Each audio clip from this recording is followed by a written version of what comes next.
Good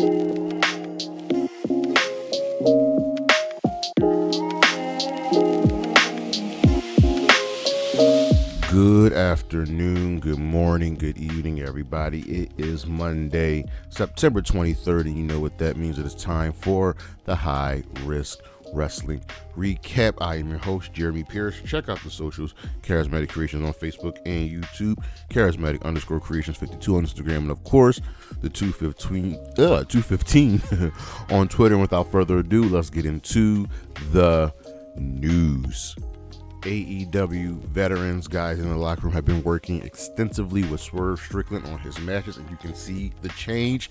That is why this man is at the top of his game, at the top of the card with the top money.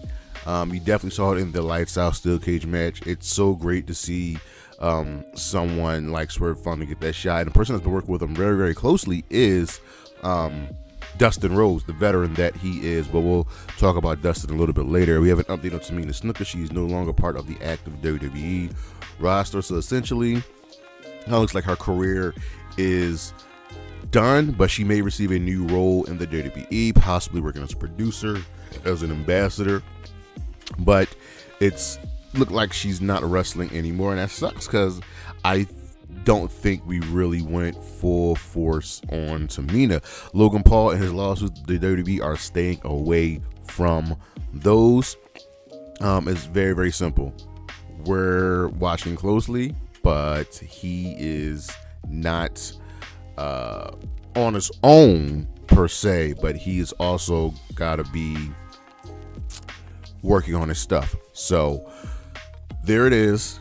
We'll see what happens with him. Sheamus has signed a new WWE contract. It has been extended for 5 more years. Looks like he is here to stay.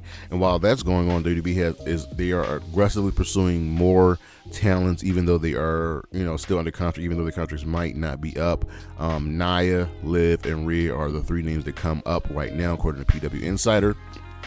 They want to lock those 3 women up, and guess I would lock those 3 women up as well. Whereas KO has yet to sign his extension, and AEW is very much prepared to make him an offer. It's that simple. He has done a lot in the WWE. We'll see what happens here, but I feel like a Kevin Steen run in AEW would be something to salivate over. WWE has announced the return of the one and only Saturday night's main event. I am excited for this one. There's something nostalgic about this show. It's coming back December 14th at the Nassau Coliseum in Long Island. Tickets are on sale. This is going to be good. The Vince McMahon documentary on Netflix debuts this Wednesday the 25th, and Janelle Grant has hired a new PR firm ahead of the debut of the documentary. She is also holding a press conference, and she's just making sure y'all don't forget where the real story lies. She's also received an influx of calls from many other people. Some of them are also Vince McMahon's victims as well. Let me put that. Acute victims not proven yet, and they hope that the documentary will help get Vince McMahon indicted soon. Speaking of, back to Dustin Rhodes, his AEW future is unclear as his contract is nearing expiration and he has not re-signed. I think it would be a hurt piece for him to leave AEW, but I get the sense that he could probably leave and go and join Cody and WWE for one last run. Ken Shamrock has signed a Legends contract. This is very, very good. Remember, we reported about a week or 2 ago that Victoria has signed a Legends contract, but Ken Shamrock is back. He is here. The door is open for a potential return. Can we get one more match from the world's most dangerous man? And Sam Laterna has joined Maple Leaf Pro Wrestling. That is the new promotion started by our guy who was unceremoniously let go from TNA, Scott D'Amore. Looks like he's putting some things in the works. SmackDown possibly moving to 3 hours with this move to USA. I mean, Raw is going to be 2 hours until the end of the year, starting next month until they're moved to Netflix. So someone's got to take it through your piece, you know what I mean? But it wouldn't be for a long time. We'll see about that. Apparently, WWE mid-card titles are in the works for the women. I've said this time and again, the women need mid-card championships for both brands, not just one that they can share. You only need one set of tag team titles, but you need 2 championships, because let's be real. AEW has mid-card championship. Ring of Honor has a mid-card championship. TNA doesn't really have one, but their titles are intergender, so they have a mid-card championship. And in-house, NXT has a mid-card championship for their women, so you need one. I'm expecting like the Women's United States Championship and a Women's Intercontinental Championship, so we'll see what goes down with that. WWE really, really wants Daniel Garcia. They really, really, really want him. He has not re-signed with AEW just yet. He is out right now. He finished his story with MJF, putting MJF on his shelf, and I think AEW is just going to wait to see what happens with his contract to see if he re-signs before they move ahead with any new stories. And Miro has requested his release, and this sucks. He had a really, really good run early on in AEW, but something wasn't working, something wasn't clicking like along with him and Andrade. So no more meat, no more beef. We'll see what happens with him. On the injury side of things, Jay White is not ready to go just yet, but he's getting close. They're just being cautious about his return. We'll see what happens with him. Rebel has undergone successful surgery as she's had a couple health issues. She underwent surgery today. Not today, but on about a week ago. She has been just dealing with some health issues, and it looks like she's doing well. She's still under contract to AEW. We will see what happens with her. As Steph Delander has, she's going to undergo a C5 and C6 dissectomy and fusion surgery for her neck. Remember, she will be out for the better part of a year, and it sucks that she's in the middle of a major storyline. Part of TNA, but that is the news, and we shall be right back with the week in review.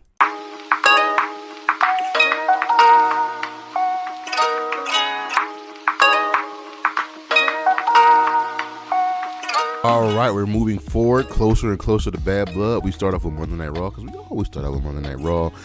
There's Bad Blood everywhere. This was actually a good Raw.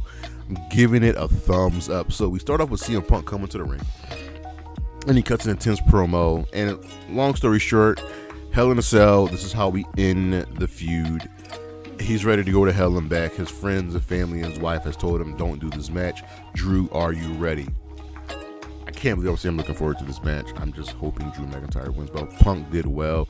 Here, Sheamus says Pete Dunne made it personal enough to cost him a shot at the Intercontinental Championship, so now he's got to end them. But guess what? Pete Dunne won. He defeats Sheamus, and Pete Dunne says he's done with Sheamus. I very much enjoy this feud.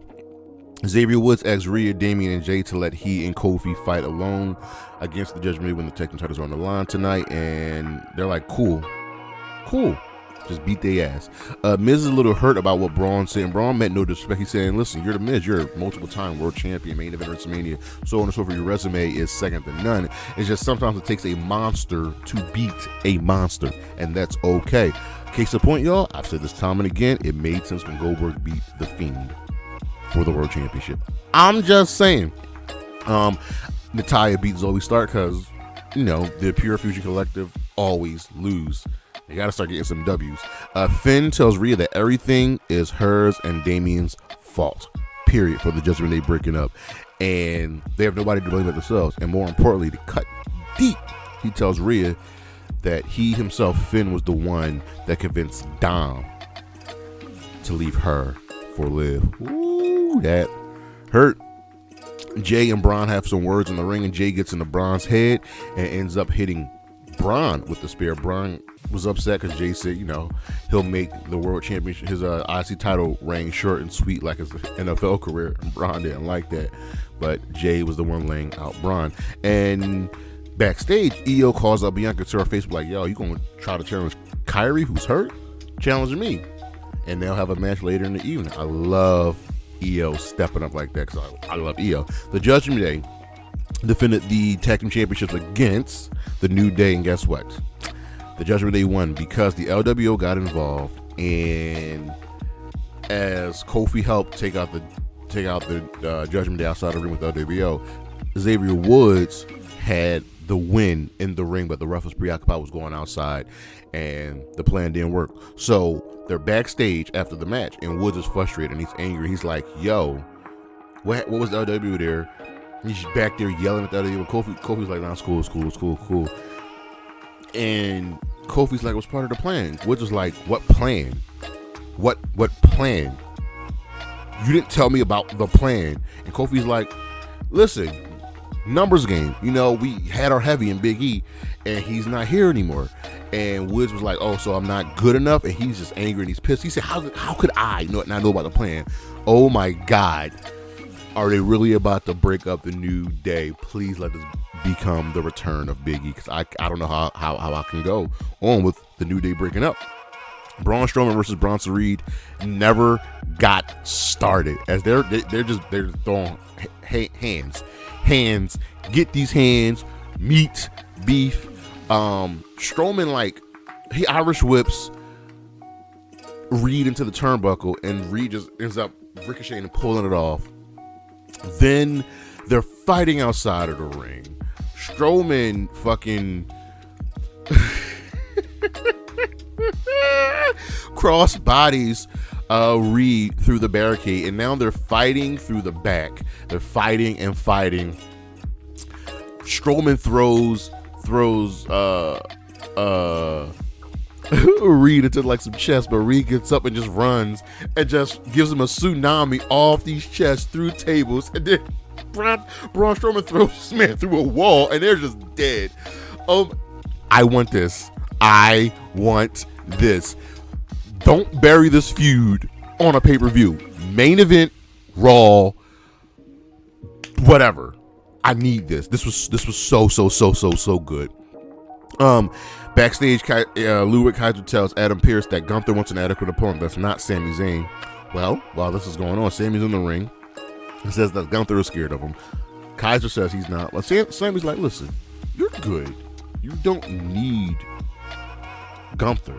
Gunther clearly needs you at some point. And what are you doing? At some point, you got to stand on your own." Gunther's like, "Well, Ludwig, what do you think? You have anything to say?" He's like, yeah, I got something to say. And then attacks Sami, and he's getting upper hand, and Gunther's like, "You got this," and walks out until Sami gets the upper hand and hits him with the haluva kick. So they'll have a match tonight on Raw. Liv Morgan makes fun of Damian to his face and says, "Yo, it's all right. Just go on and lose and leave us alone."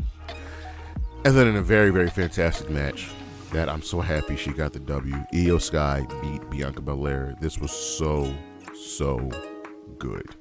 On to our main event. Ilya Dragunov wishes Jey Uso luck against the Judgment Day, and then the Judgment, while he's going to the ring, the Judgment Day tell Ilya, "Don't get involved." Ilya says he's got respect for Jey and Damian and Rhea, but not y'all.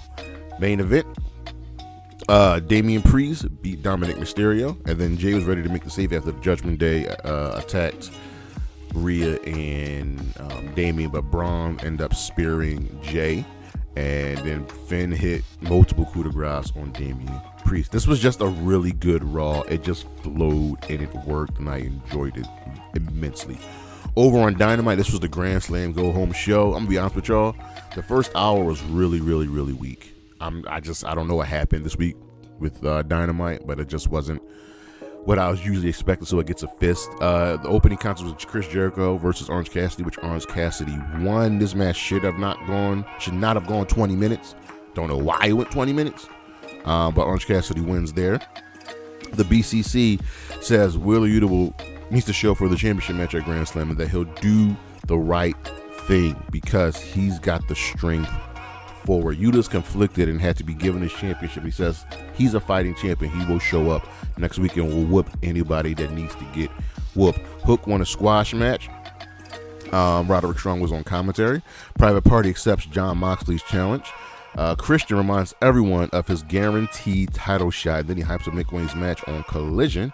And then they tell Kip Sabian that, yo, we see you watching us. My boy already beat you, but now we're going to bury you. Queen Aminata and Yuka Sakazaki defeated Serena Deeb and Mariah May by DQ after Mariah hit Yuka with the championship belt.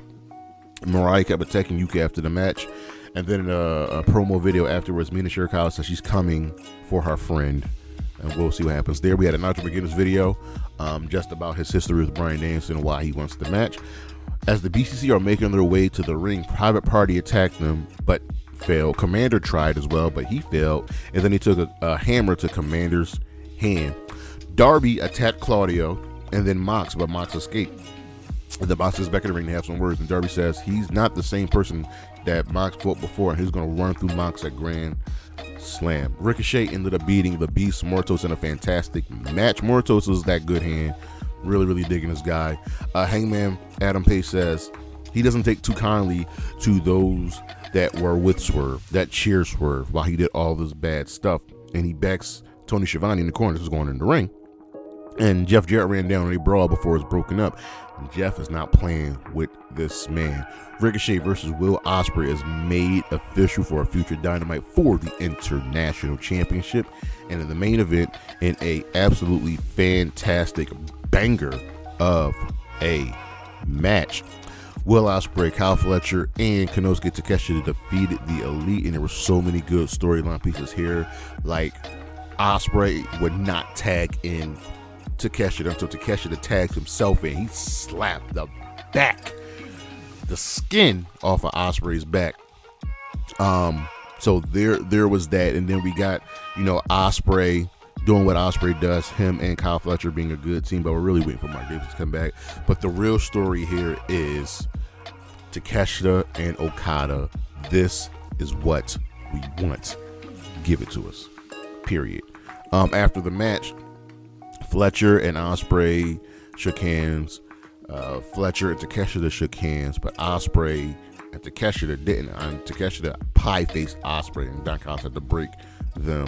We'll see where this goes. I am very, very much intrigued. Over on Impact, this was a nice show with stories told all around. The show gets a fist. So, Alicia Edwards opens up and blames Masha Slamovich for their tag team title loss. And Alicia says she was the brains and that Masha is nothing without her and that Masha can't understand a word she's saying. Well, Masha comes out and speaks in perfect English and says she's tired of Alicia's voice and she's going to put her down until Tasha Steelz attacks her. And the Jordan Grace made the save, followed by the Hardys after the system got involved. So we got ourselves a big match for the main event. And backstage, Masha thanks Jordan Grace for backing her up, and she shows the Hardys a picture of herself as a child with the Hardys, and they never thought she would end up teaming with the Hardys. And well, that's going down later in the evening. Eric Young tells Josh Alexander just to consider his role as a leader, because I've been where you are now, with people coming to you for advice, looking up to you. How do you want to be remembered? First Clash won a squash match against the Saint and Sinner. Santana wants to know if JDC is ready to walk through the fire. Speedball Mike Bailey's happy about regaining the X Division Championship, and he's got a 6-man tag team match coming up. Rhino defeated Matt Cardona by DQ after Matt just hit him with some stuff, and then he escapes PCO, who is going to kill this man. Spitfire beat NXT's Kendall Gray and Carly Bright. This was a good stint. I've been saying time and again that TNA just needs more women. They need more tag teams. Well, NXT has an abundance of women not being used, and this is a good way to make that happen. Heather Reckless accepts Ash's offer and wants her to watch her match next week. Santana defeated JDC in a street fight. Moose attacked Santana on the stage after that. Josh Alexander tells Saint Center that they can come to him for advice if they need it. So is Josh Alexander getting a faction and we elevate another tag team? I am all for this. Joe Hendry wants the world title. He wants it. He's coming for it. Kaz wants it as well and says, listen, get to the back of the line. Wants Nick Nemeth to just give him the title shot. Nick declines and puts the title in his face and says, yo, this is as close as you're ever getting to this. So Santino sets up a number one contenders match between Hendry and Kaz. And in the main event, Masha Slamovich and the Hardys defeated the System and Tasha steals. Is Tasha part of the system? I know Alicia is still under concussion protocol. Can't wrestle just yet. Over on SmackDown, Cody and Roman make a deal, which I'm annoyed with. The show gets a fist. The Bloodline, San Solo arrive and end up attacking a bunch of security guards. In our opening contest, LA Knight retained the United States Championship over Andrade in a fairly good match. There were some missteps here and there, but that's okay. And there was awkward respect shown after the match. Nia and Tiffany prepare for their tornado tag match later in the evening. Remember, whoever gets the win on if Bayley or Naomi get the pinfall or submission victory, they'll get a title shot. Whoever gets that pinfall or submission victory. But if one of them gets pinned or taps out, they have to leave and go to Raw. And this is a tornado tag match. There we go. Cody. Melo and Andrade end up fighting again in the back. So we're going to get match number 6, I think, in this series. Cody and Roman make a deal to have each other's back. This was done with all the glitz and glamour. They met at Georgia Tech's football stadium. This was stupid. After that, KO was shown. Watch, he did not look happy throughout the rest of the evening. They kept trying to get a word with him, and it just never happened. Apollo Crews defeated Giovanni Vinci again. So we'll see what goes on with Vinci, because he's just lost back there, but they ended up beating Apollo up after the match. KO still couldn't give us his thoughts again before the Bloodline attacked him, and the DIY made the save. So Nick Aldis made a 6-man main event. 6-man tag main event. Bayley and Naomi are both are skeptical but unsure about the match because they both won that championship match. They end up both getting the pin on Nia in this tornado tag match. So Nick Aldis makes a number 1 contenders match for the following week. This was always how it was going to go. Chelsea Green and Michin will end up having a dumpster match coming up. And in the main event, DOI was tagged in the back before they can go team up with KO. But KO's partners are the Street Profits, and that match ended in DQ after, the Bloodline was like, screw this. We're just going to do what the Bloodline does. Cody made the save, and then KO contemplates hitting Cody before they shake hands. This is getting good. If I can get super mass murder KO, I will take it. Over on Rampage, Mark Briscoe beat Brian Keith in a really entertaining match, and Big Bill ended up laying out the entirety of the conglomeration. Wheeler Yuta defeated the Butcher. He is still conflicted about being with the BCC. MXM won the Acclaim. They only got his jacket. Hikaru Shida defeated Harley Cameron. Harley has looked really good as she's been getting more reps. Jamie Hayter made the save after Saraya attacked and Saraya challenged Hayter to a Saraya Rose match. You guys got to go on and look at these rules. They're hilarious. Roderick Strong and Beast Mortos won a squash match. Taya aligns herself with Deonna Purrazzo. There's been rumblings of Deonna getting herself a little faction. Kind of moving to that mob boss shtick, and it's good. If we can get Ty on TV, Deonna on TV, I'm all for it.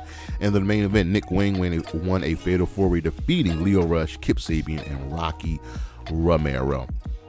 Over on Collision, this show gets a fist. This is the Grand Slam Go Home show. Opening contest, Sammy Guevara and Dustin Rhodes retained the Ring of Honor World Tag Team Championship, defeating the Kingdom in a bunkhouse brawl. The conglomeration word of the day is Azucar, as in Rocky Romero. Azucar. We're teaming up with them. Darby Allin tells the Dark Order that there's a war coming. He wants to see the real Evil Uno because they have a match later in the evening. Conglomeration and Hologram beat the Premier Athletes because everybody beats the Premier Athletes. Mariah May beat Lady Frost in a really entertaining encounter. I like Lady Frost, y'all. Deonna Purrazzo tells Willow that you're not a good friend. You would be there for Chris, and she's with Taya by her side, and she offers Yuka Sakazaki protection from Mariah May. And Taya will face Willow next week. Cannot wait for that. 2 of my favorites. The Acclaim says they'll deal with MXM. Max even dropped a rap here.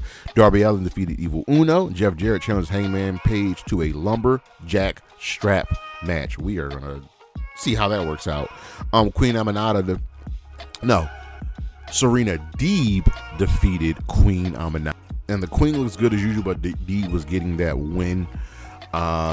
I don't think this feud is over between them two.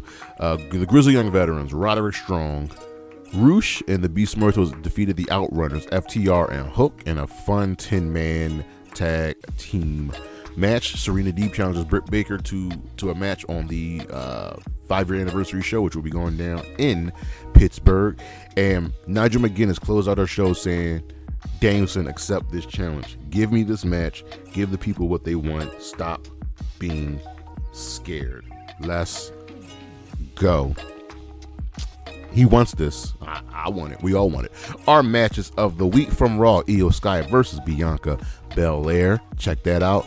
From Dynamite, Ricochet versus the Beast Mortos. Check that one out. Also from Dynamite, Will Ospreay versus Kyle Fletcher. Will Ospreay, Kyle Fletcher, and Konosuke Takeshita versus the Elite. Might have been my favorite match of the week. From Impact, Mike Santana versus JDC. And a street fight from Rampage, Nick Wayne, Kip Sabian, Rocky Romero, and Leo Rush in that Fatal 4 rematch. And from Collision, that 10-man tag, all-star tag, Grizzled Young Veterans, Roderick Strong, and the Beast Mortos and Roosh versus the Outrunners, FTR and Hook. This was great. The Outrunners are super, super, super over. Really, really like this match. Our star of the week, giving it to one, Miss Roxanne Perez. She was in the ring with Punk. She was in the ring with Julia. She is here. This is the star-making moment, and she cut to the quick of CM Punk. Remember, CM Punk is mentoring her, is mentoring Cora Jade. So we'll see what goes on. Y'all know me. I love me some Roxanne Perez. But that's the show. Thank you for listening. Thank you for watching. Check up on the screen. Coming up, we got the importance of the second show from the High Resistance Podcast. That's from yesterday. We got a list, the best non-Batista starred movies with wrestlers. Got a Let's Talk About It. We got a bunch of stuff more coming up. I am very, very excited for this. Check out the socials, Charismatic Creations on Facebook and YouTube, Charismatic_Creations52 on Instagram, and of course the 215 on Twitter. That is our show. I will see you when I see ya. Peace.